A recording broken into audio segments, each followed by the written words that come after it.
Es necesario que este video tenga una advertencia, ya que la información que se va a presentar puede ocasionar cambios de humor, ansiedad y o disgusto debido a un reconocimiento del ego y del orgullo, producto de la insatisfacción de las necesidades básicas como complejas.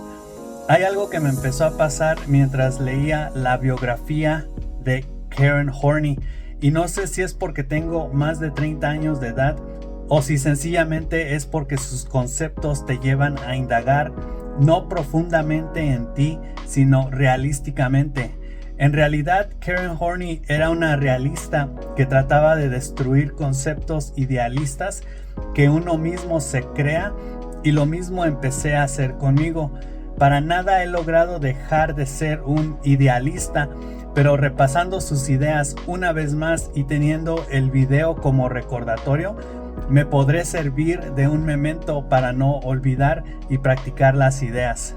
Las personas tienden a sentirse ya sea asombradas o celosas ante lo increíble, es decir, o se sienten incluso inspirados a actuar, o se reprimen cuando están en presencia de algo que valoran como superior o mejor a ellos. La gente se resiente, se reprime y paradójicamente compite por ser igual, tener lo mismo o más, o superar aquello que detecta como en competencia y en contra de ellos. Compite en silencio, claro, y de alguna forma trata de equilibrar las balanzas de la justicia con un ciclo: tú me haces y ahora yo te hago, o tú me dices y ahora yo digo, o tú tienes y pues yo también, o tú eres y pues yo también. Podemos observar esto actualmente en la guerra de los judíos contra los musulmanes, o en cómo te peleas con tu pareja. Esta actitud es fundamentalmente humana y frecuente, ya que se encuentra en todos los lugares y momentos. Ahora, todo esto es generado por la llamada ansiedad básica. La ansiedad básica es sentirse desprotegido en un mundo potencialmente hostil, en donde el niño busca poder, amor, aislamiento o desapego como estrategia de defensa. La ansiedad básica también se genera cuando las necesidades no son satisfechas. Las necesidades se estudiaron por Abraham Maslow y se clasifican en su pirámide de necesidades que veremos hacia el final de este video. Karen Horney nació en 1885 y fue una psicoanalista, aunque muy famosamente se distinguió de Sigmund Freud en cuanto a enfoque psicoterapéutico. Ella creía, igual que yo, que el pasado o la infancia no son de suma importancia. El presente en su lugar y tus mecanismos de defensa que contribuyen a tu ansiedad o tus malestares son más importantes de analizar, reconocer, mitigar y sobrellevar. Horney atraviesa 3 grandes etapas en su trabajo de su vida, primero iniciando con la psicología femenina, luego enfocándose en la cultura y su impacto sobre el individuo, y finalmente concluyendo con la ansiedad, el orgullo y los mecanismos de defensa que contribuyen a tales malestares. En este video nos vamos a estar enfocando en estos últimos 2 trabajos, y en especial en el último, que es su contribución más madura, aunque abordaremos algunas de sus ideas importantes del primer tema. Tenemos que recordar que en cuanto a Freud, él era un pasadisto. Horney era una presentista. Horney también consideraba la influencia de la sociedad y la cultura sobre el individuo, como ya se dijo. Cuando no se satisfacen las necesidades debido al entorno tóxico, esto conlleva a una ansiedad producida por los sentimientos de inseguridad, la falta de afecto y la falta de valoración. Y esto lleva a las estrategias de defensa.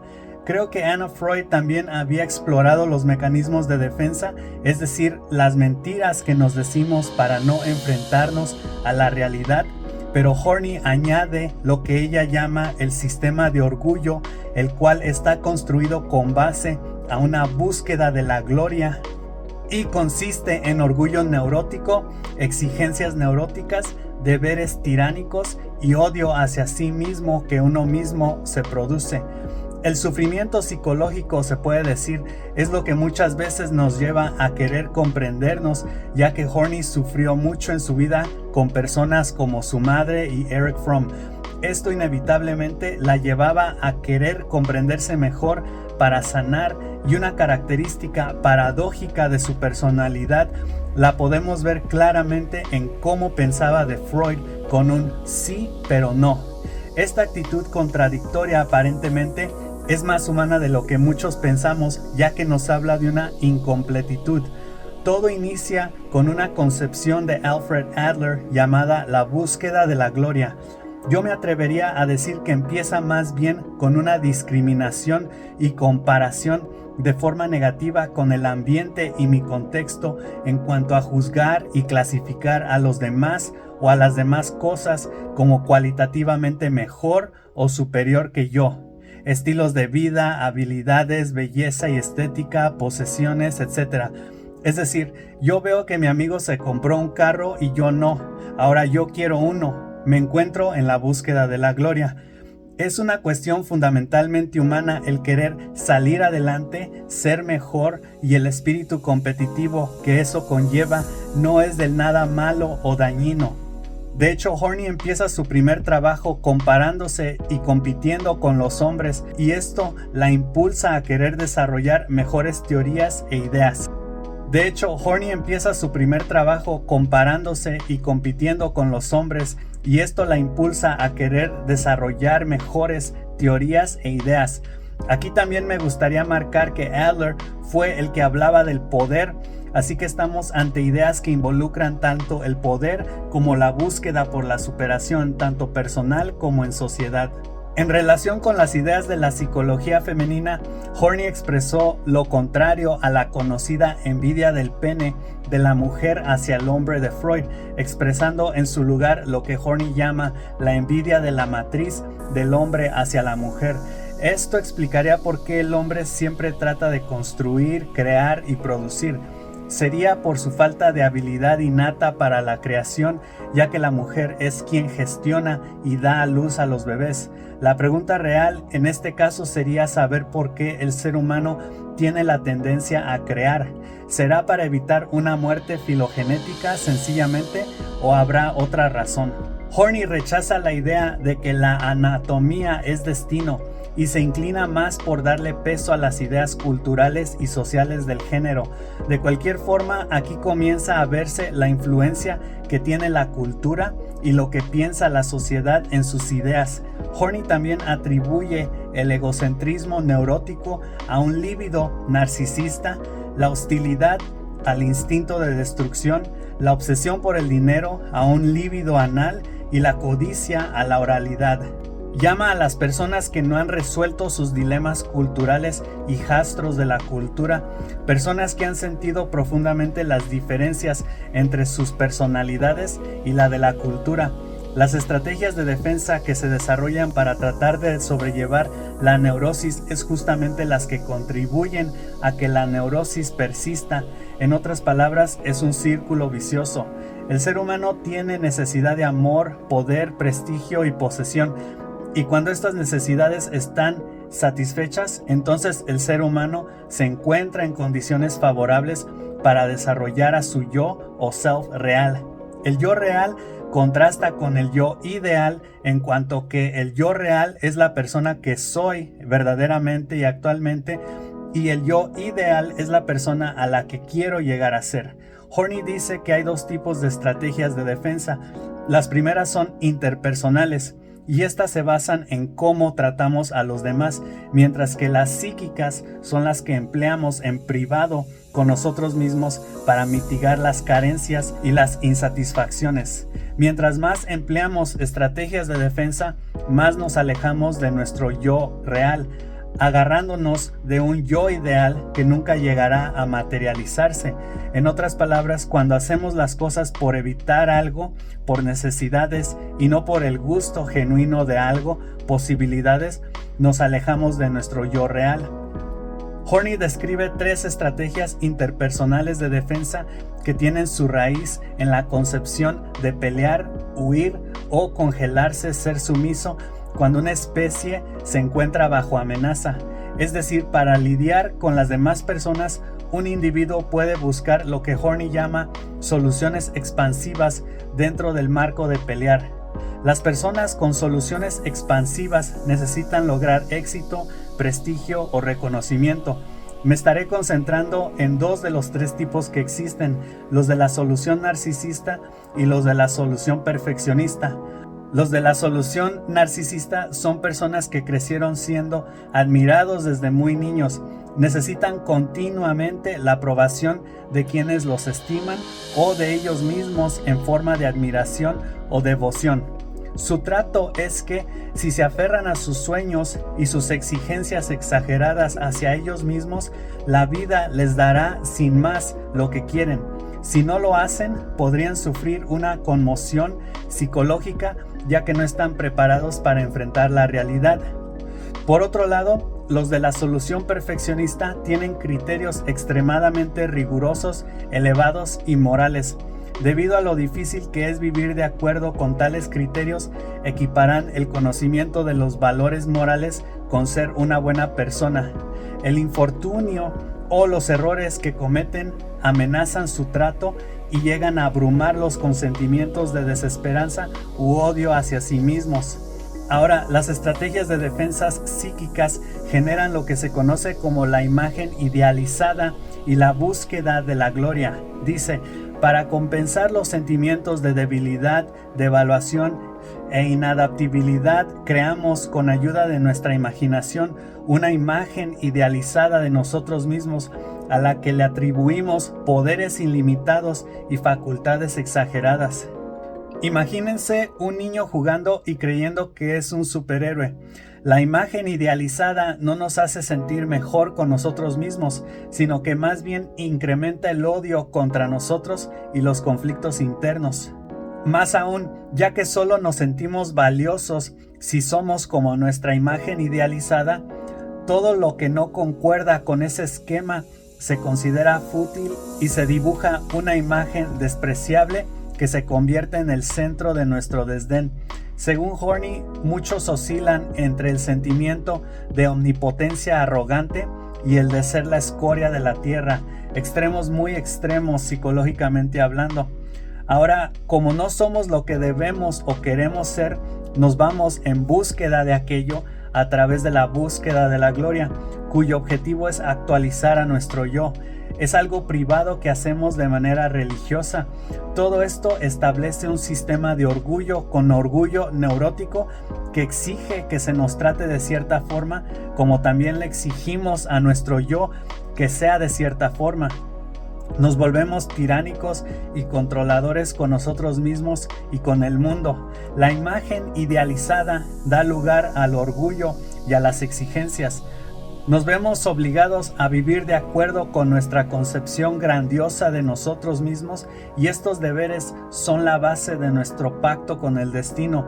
Nuestro pacto dice que nuestras peticiones se cumplirán si vivimos sometidos a nuestros deberes y nos obligamos a hacer las cosas que de acuerdo con nosotros van con nuestro yo ideal. Y más allá de eso, sentimos que si nuestras esperanzas se frustran, la vida es injusta y la culpa es del mundo, no de nosotros, porque nosotros hemos hecho todo bien. Nuestro sentido de la justicia ahora depende de nuestras soluciones, y el odio final es el producto final de las estrategias psíquicas de defensa, cada una de las cuales tiende a magnificar nuestros sentimientos de inadaptabilidad y fracaso. El odio hacia uno mismo es esencialmente la furia que el yo ideal siente por el yo real que no es lo que debería de ser. Es por esto por lo que hacer un pacto con el diablo inevitablemente te llevará a sufrir, y no porque se lleve tu alma al infierno, sino porque no vas a alcanzar tus objetivos idealistas, y el dolor y el sufrimiento que obtendrás vendrán por esa promesa de gloria. Sí, irás a un infierno, el que está dentro de ti. Sufres porque no alcanzas tus objetivos utópicos ni tus metas idealizadas en la vida. El hombre que trata de alcanzar lo infinito y lo absoluto también comienza a destruirse a sí mismo. Lo difícil, diría yo, es distinguir entre metas alcanzables y metas no alcanzables, entre lo real y lo ideal, porque lo ideal también motiva y es necesario. De lo contrario, nadie haría nada nunca. Existen dos criterios para hacer esto: el tiempo y la realidad. En primer lugar, si ves que por más que te esfuerzas no logras tus metas después de mucho tiempo, entonces creo que es momento de reconsiderar tus metas. Y si tienes metas que son muy diferentes de tu realidad actual, entonces tienes que replanteártelas. Por ejemplo, si quieres ser famoso, pero ni siquiera eres popular en tu trabajo, entonces no creo que puedas ser famoso a nivel estatal, nacional y menos a nivel internacional. Como personas tenemos que aprender a soltar ideales que después de un tiempo de no volverse realidad, sin importar qué tan duro hemos trabajado para ellos, solo nos lastiman. Y también tenemos que aprender a plantearnos objetivos no tan desviados de la realidad, considerando nuestra realidad actual. Esto puede sonar triste, pero si no lo hacemos nos vemos obligados a vivir vidas llenas de frustración y resentimiento. Horney nos ofrece el conflicto básico de todo esto, que me recuerda a la idea de huerfanidad de Octavio Paz. La ansiedad generada por el incumplimiento de las necesidades básicas, la escasez y la insatisfacción nos lleva a buscar una salida, a escapar a través de nuestra imaginación. Pero tal vez debemos de buscar en satisfacer esas necesidades básicas primero, como lo son buscar estabilidad en el entorno, buscar uno mismo, satisfacer las necesidades que veremos en un momento con Maslow, desarrollar independencia emocional, trabajar en la autoestima y en el autoconocimiento, y más importante que todo, reconocer nuestras necesidades y ser honestos con nosotros mismos. De lo contrario, vamos a provocar la ansiedad básica y el círculo vicioso de idealizar un mejor yo y luego trabajar hacia ello de forma neurótica volverá a iniciar. Hay un antes y después de hacerte una imagen idealizada. Lo interesante sería saber en qué momento te hiciste tu imagen idealizada. ¿En tu adolescencia? ¿Ayer? Horney nos abre la mente a pensar que nuestras enfermedades y problemas mentales y psicológicos, como la neurosis, no es un trastorno solo de nuestras relaciones con los demás, sino también de nuestras relaciones con nosotros mismos. Vivir con un yo real consiste en aceptar un mundo de incertidumbres, procesos y limitaciones. Significa renunciar a la búsqueda de la gloria y conformarse con una existencia menos exaltada. Lo que hace que la vida dé saltos hacia arriba y luego suframos bajadas o caídas es justamente el orgullo y las imágenes idealizadas que tenemos. El orgullo puede ser uno de los factores más dañinos para la mente y para las emociones. ¿Cómo te ves? ¿O cómo piensas que debes de ser? ¿Cómo piensas que los demás te ven o te deben de ver? ¿Cuáles son tus contradicciones o incongruencias? Carl Jung nos habla de una semejanza divina también que se relaciona con la idea de Adler. La semejanza divina le viene a la mente de Jung cuando nos habla de la aparente iluminación que un sujeto tiene cuando se percata que la gente se comporta de cierta forma. Luego le notifica a alguien de dicho conocimiento, pero la persona que escucha no es otro sujeto, sino objeto de la persona que habla, y el objeto se sentirá sobrecargado y se deprimirá. El sujeto es como un doctor malvado que obra, y el objeto o la otra persona es como el paciente inocente que padece de alguna enfermedad. Igual aquí se hace una analogía de las interacciones de las personas cargadas de ideales y orgullo. Ahora, Maslow nos hablaba también de la actualización de un yo real. Sin embargo, Horney se enfocó en lo que sucede cuando nos alejamos de nuestro yo real como consecuencia de un ambiente patógeno. Mientras Maslow se centró en lo que requerimos para un crecimiento sano y en las características de la gente que se autoactualiza. En otras palabras, Horney nos habla de lo que hay que evitar, mientras Maslow nos habla de lo que sí hay que enfocarse en. Maslow nos ofrece 5 niveles, empezando por las necesidades fisiológicas y básicas para sobrevivir, como comida, agua, sueño, etc. El siguiente nivel es el de las necesidades de seguridad como vivienda, empleo, salud, etc. Se puede decir que durante Navidad o Nuevo Año, la gente que trabaja en sectores de estos dos primeros niveles no descansa, como doctores o policías respectivamente. En el tercer nivel tenemos las necesidades sociales o de pertenencia, que incluyen amor, amistad, familia, etc. En el cuarto nivel tenemos las necesidades de estima, como lo son el reconocimiento, el respeto propio, que incluye la autoestima, los logros y el estatus.